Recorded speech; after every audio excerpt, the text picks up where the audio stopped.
Ken Abramowitz is the founder and president of SaveTheWest.com. He's a legendary healthcare analyst. In fact, he was repeatedly ranked among the best analysts of any type in America. He's an investor.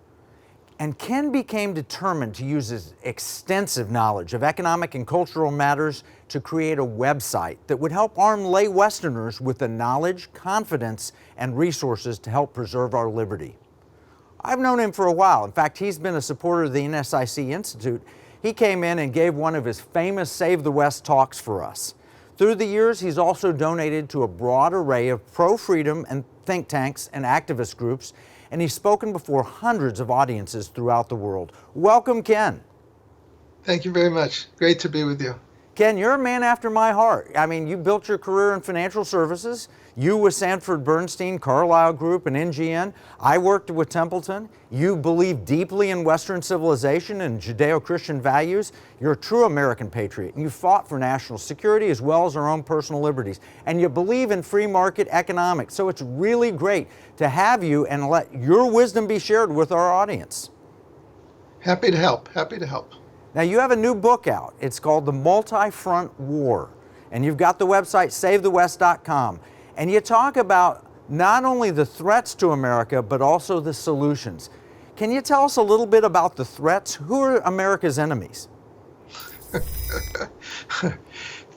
America's enemies are multiple, come from multiple avenues. But let me start off simple, and then we can get to more complicated. Good. The simple way to look at it is there's a battle between democracies and dictatorship. Approximately half the people in the world live in a democracy, which I color code yellow for the sunlight of Western civilization, and half the people live in a dictatorship or an authoritarian government, which I color code red for communists and equally important, green for Islamists. So the reds and the greens, the authoritarians, are trying to impose their will on the yellows, we the people, the democracy. And this war has actually been going on since the beginning of mankind. Since the beginning of mankind, how should societies be organized, top down or bottom up? The authoritarians believe it should be top down, the king and everyone else is a subject. And that's the top-down approach. The bottom-up approach is we, the people, determine the government, and if we're not happy, we change the government. So the question is, who's in control, we, the people, or the king? And that battle's been going on since the beginning of mankind. No, there's no question. But it's not, you say multi-front, so we've got multiple enemies, and you've defined them, in those two broad categories. But there's also two categories. There's the external and the internal, isn't it? Yes. Well, the reds and the greens are attacking us both externally and internally. So, in fact, one of the problems we have, I have a joke about this. You go to the Pentagon and you say, you meet the biggest general, and you say, Mr. General, who are the enemies? And he takes out his binoculars, just pretend, and he says, oh, I see Russian airplanes, and I see Chinese missiles. But rest assured, we're going to defend America. And I go, General, turn around. Half of the enemy is in this room, in this building, in this city, in this country. What about them? Oh, I only use binoculars. I only look offshore at the enemies. I don't look at the internal enemies. Well, just because a map says China or Russia doesn't mean that China or Russia stay in China or Russia. I mean, the history of bad guys is they follow good guys wherever they are. So yes, so the enemies who are abroad are also in the U.S., but in a different form, for example. And so we have to identify that form and also go after it. So that's why you get the multi-front war, because it's not just the map of China, Russia, and Iran, for example. It's also what are they doing in the U.S. No question. And in fact, to your point, this has been going on from day one of planet Earth. It's continued, like in the 1930s, Adolf Hitler was very popular at American universities. They loved Nazism. They embraced it. A lot of the business community embraced it. Henry Ford and Charles Lindbergh, and a lot of people here thought Nazism and Hitler's approach was a good thing until they were told differently and saw differently. So that's a problem. And we've got that problem here. America's corporations, it seems like a lot of them are infiltrated, just like you said the Pentagon might be. Yes, well, let's go to the next stage of the multi-front war. That was the simple way. Let's go to a more complicated way, and that is, again, color-coded. We, the yellows, we, the people, the Judeo-Christian culture, believers in democracy, like a little circle in the middle, and we're surrounded by 4 false narratives. I mentioned to you the Reds, the communists, socialists. I mentioned to you the Greens, the Islamists, but there's 2 other color codes, and the blue, which I call the globalists. Blue is the traditional color for the UN, that's why I use the blue, but also it would be corporations. And by the way, corporations, even though I think the Reds and the Greens in the UN are evil, I do not regard corporations as evil. Corporations are good, but sometimes they do evil things. So I'll give you an example. You're selling whatever you're selling, sneakers, investment services, and there's an opportunity for you to set up an office in Beijing. And there's a lot of people who want to buy your services. And you said you work for Templeton. Is Templeton evil if they set up an office in China to sell investment products to Chinese? No, that's normal business. I can't complain about that. But what happens is if half your revenues come from China and most of your growth comes from China, and the U.S. government wants to impose tariffs on China, you call up your senator or congressman or the president and say, Mr. President, you're hurting my business in China. So, in other words, you have a conflict of interest. So, but that's not evil. Businesses have a right to make money, and they have a right to grow, and they have a right to complain. I'm just showing you a complicating factor. And then the 4th color code are the whites. The whites are the isolationists. I color-coded white for the surrender flag. So, and they're not evil people too. They're sitting in Kansas. They're trying to get their corn cut into the marketplace. And I or you or somebody says, oh, Mr. Farmer, what do you think about Iran? You think we should blow up the nuclear sites of Iran? And he says, hey, I have no idea where Iran is. This sounds a little scary. I mean, it could affect the price of oil, and I have a tractor and a lot of equipment here, and I don't want the price of oil quadrupling. And I have to get my corn to the market, and please stop bothering me with something that's so irrelevant. Goodbye. You know, okay, that makes perfect sense, Ken. I mean, the color codes, you've simplified it. We're going to have to take a break. When we come back, we'll let you finish on that point, and then we'll just talk about the broader threat and how we address it.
Ken, we just talked about how the white flag, they're not bad people, they're not evil, but they might choose evil choices because of the circumstances they find themselves in.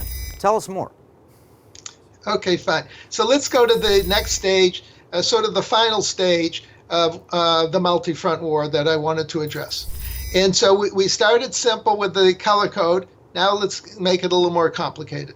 There's 6 forms of warfare that I monitor. There's physical war, obviously, bombs blowing up like a John Wayne movie, The Longest Day. And I also include biological and chemical war, anything that physically affects your body. Number 2 is the cultural war, where you fight with words. I hate you, you're ugly, you're stupid, you're racist. Okay, that's a cultural war. And then we have economic war, you fight with dollars. Legal war, also known as lawfare. You have demographic war, where you move populations around. What's going on in the southern border is demographic war, organized by the government against the American people, by the way. And then you have cyber war. So I monitor these 6 forms of warfare. And in round numbers, there's 10 bad guys. We discussed half of them, but there's more bad guys. And if you take 10 bad guys and you multiply by 6 forms of warfare, you would get 60 front war that we're contending with. And that's the multi-front war. And the question is, how do you fight a multi-front war?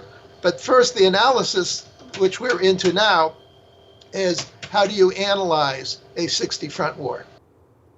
Yeah, no, and I want to zero in because this is the Economic War Room and we talk about economic warfare. And you wrote a great article, it came out, ESG investing pretends to be noble but is fundamentally flawed. Ken's Thought of the Week. Can we drill down on ESG and your thoughts on that? Yes. Well, one of my basic premises is I try to look at all aspects of a problem. Remember, I come from the medical field, and so just as a patient, your knee hurts. Okay, but your knee is part of the whole body, so you can't just look at the knee and forget about the rest of the body. There can be other issues involved. So I look at national security the same way. So I was doing some analysis of ESG investing because it's becoming more notable and mentioned more in the newspapers, and people seem to want to put money into it. And I looked at it, and it sounded noble. What's wrong with a good environment or social affairs or governance? It sounds fine. Now the details are not so fine because the environment. Nobody's proved that carbon dioxide is an enemy of the people, so to speak. It's just accepted as an enemy, and therefore we have to curb CO2 without any particular evidence. But I said to myself, instead of saying that attacking, so to speak, the environment or social issues of a corporation or governance issues, I said to myself, I don't want to get into that fight. I can have disputes with each of those, but the bigger dispute, the elephant in the room, was where's the discussion of the Constitution and the Bill of Rights? This is the basic intellectual underpinning and legal underpinning of our society, and there was no mention. So I said to myself, well, what if you're running Facebook or Twitter? Just pretend. And you have trees, you have a wonderful campus full of trees, and your office building emits no carbon footprint, and you have a diverse workforce, and you have good governance over the management team, and then you're disobeying the First Amendment and curbing the free speech of illegally curbing the free speech of Americans and trampling on the Bill of Rights. And I go, wait a minute, what kind of this ESG score? That's not hypothetical. That's right. Happening exactly today, exactly right. Like you've said. Right, so they should get a flunking grade. And if I were the one giving out grades, and that's when a little light bulb went off in my head, and I said, okay, this is a good article. Let me develop it into an article. And I published it a couple weeks ago on my Save the West website. Oh, it's fabulous. I mean, you add the C. So ESG, C. I'm in favor of good environment. Right. One of my concerns is the hypocrisy, though. You see big companies like BlackRock that are pounding ESG here at home, and then they're saying, but we're going to do business in China, which is obviously a big polluter, They have no social justice. They're literally harvesting organs from minority religious populations. And their corporate governance is to the behest of the Communist Party. So, I hate the hypocrisy, but I think your approach is the best approach. Add the C on the end, and look, you listed 10 things. Walk us through some of the examples, like freedom of speech and loyalty to the Second Amendment and so forth. Sure. Well, there's 3 of the Bill of Rights. There's 3 amendments that are they're all important, but there's 3 that stand out in my brain, and that is the first, the second, and the 10th. So the first is freedom of speech, freedom of assembly, freedom of worship, and if in this example you have BlackRock, who I do not regard as evil. Remember, I don't regard corporations as evil, but they have interests. And they're big in China. They want to grow in China, and China has no regard for the First Amendment. So for again, under my scoring, BlackRock would be about as low as they can get, because I don't want to play this game that virtue signaling in the U.S.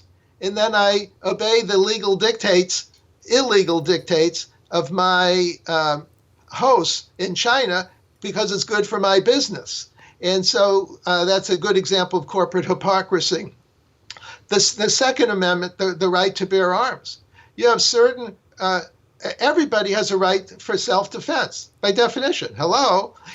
And so when you have different stores or banks saying, I'm not going to loan to your store because you sell guns, and or stores that are closing their gun department, I say to myself, wait a minute, I have a right. I have a natural right to protect myself. Why are you making it difficult for me? So that's a big issue. And then the 10th Amendment is states' rights. And that issue came up with voting. So Georgia made a decision to tighten up its rules because it was so negligent in the past election.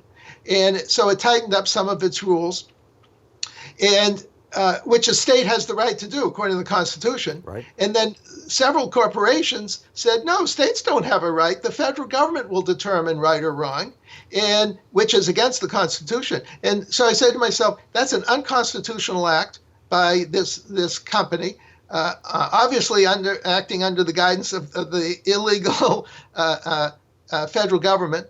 And so I point that out too. So I look for hypocrisy. Well, we're going to have to take another break. I love it. And when we come back, we'll get into some practical things people can do to address these issues.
So Ken, we're talking about the C that you added to ESG, ESGC, and we talked about 3 specific examples from the Constitution out of the list of 10 that you produced.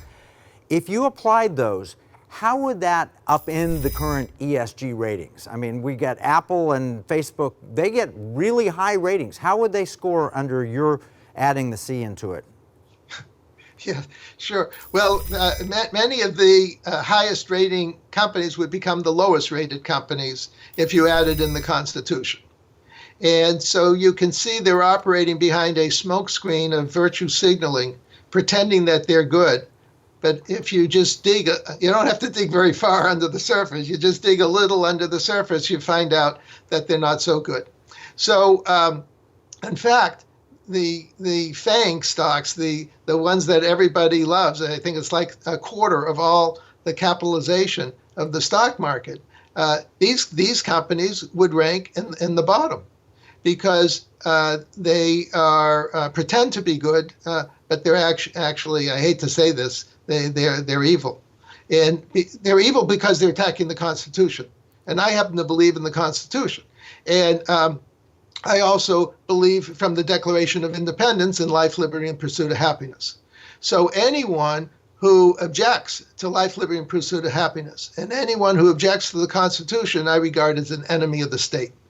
And so their ratings would plummet under my ruling, which is probably why no one has called me to reinstitute ESG ratings.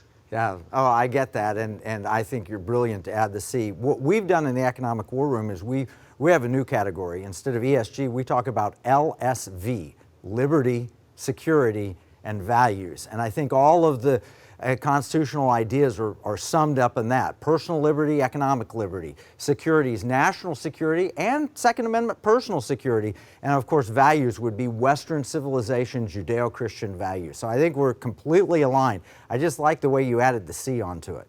Yes, thank you very much. So I try to make things simple. You do, and it's phenomenal. In fact, how long, the speech that you gave, how long is the speech that you gave for us? Well, I gave you one of my early speeches. It was, I think, a little over 5 years ago. But I give about 100 speeches a year as a public service since I saw you. But my average speech now is 5 minutes. But yours was a full speech. It was a full, I think, 30 minutes. But you keep it down to 5. I've heard you give the 5-minute version, and it's phenomenal. People accuse me of having them drink from a fire hose when I talk. Man, you lay it all out there in 5 minutes, and it's thought-provoking. It's powerful. And you've got this, this is remarkable to me. It's a one-pager I printed off your website. It's recommendations for how to save the United States, and it's one page. Can you kind of walk through a little bit the structure of that? Sure. Well, my basic guide, particularly when I give 2-minute speeches or 1-minute speeches, but my basic guide is life, liberty, and pursuit of happiness. I cannot think of a better way to describe the responsibility of the government to its people than from the Declaration of Independence to protect life, liberty, and pursuit of happiness. So basically, I take the issues of the day and I fit it within the construct of life, liberty, and the pursuit of happiness. And you'll find that every issue you ever thought of fits within life, liberty, and the pursuit of happiness. And by the way, your liberty, security, and values is just an alternate way of saying life, liberty, and the pursuit of happiness. So we're on the same wavelength here. We're just using slightly different terminology. And basically, the good guys protect life, liberty, and pursuit of happiness, and the bad guys destroy life, liberty, and pursuit of happiness, but they won't admit that. So if you talk to a progressive who actually is regressive, they pretend that they're progressives. They actually want to take us back to the day when the kings were in charge and told the subjects what to do. They're actually regressives. So if you talk to the progressives, which I call regressives, they're opposed to life, liberty, and pursuit of happiness. They won't say that, but if you just look at their actions, abortion would be most notable. 40% of the 600,000 babies are black. How come progressives aren't called racist? Hello, okay. So they're opposed to protect, or the southern border, the invasion. Our president's responsible to protect us from foreign invasion. He's initiating the foreign invasion and not protecting our lives, but he's not protecting their lives. 30% of the people are getting abused or molested on their way up here. And many of them are sick, have COVID, and then they're shipping them around the rest of the country. So here you have our government is not dedicated to life anymore. Liberty, they've authorized the the Googles, Facebooks, Twitters to take away our First Amendment. They've authorized the banks and the stores to take away our Second Amendment. They're trying to pass legislation to take away state rights for electoral reform. And so they're against liberty. And in terms of the pursuit of happiness, which is also pursuit of property, they want to raise taxes from people who know how to invest and give it to the government, which doesn't know how to invest. It'd be like you're having a portfolio and you sell the 10 best companies, the ones that know how to grow, and you put it in the companies that don't know how to grow. Why would you do that? So our government is now an enemy of life, liberty, and the pursuit of happiness. Which is very sad. But Ken, you've been tremendous going around the country, what you did to help us at the NSIC Institute. I just want to give you a quick update. We've partnered with Liberty University out of Lynchburg, Virginia, to take the course fully online. Our intention is to train 10,000 financial advisors over the next 5 years, representing $1 trillion of capital. And we would love to have you come back and help train our advisors. I know you know the space really well with your background as an analyst. And by the way, to the audience, if you're an advisor, sign up for our training program at economicwarroom.com/advisor. And if you're an investor or a client, nominate your financial advisor so they can learn from great people like Ken Abramowitz and Save the West. Ken, thank you for taking time with us. It's unbelievable. You can learn more about Save the West and Ken Abramowitz at his website, savethewest.com. And you want to get his new book, The Multi-Front War. And if you're a subscriber to our free economic battle plans, you'll get this information automatically. We'll send you an email to tell you about it, how to link, where to buy the book, and so forth. And you can subscribe free at economicwarroom.com. Remember, what we see as a marketplace, our enemies view as a battle space. This is Kevin Freeman from the Economic War Room.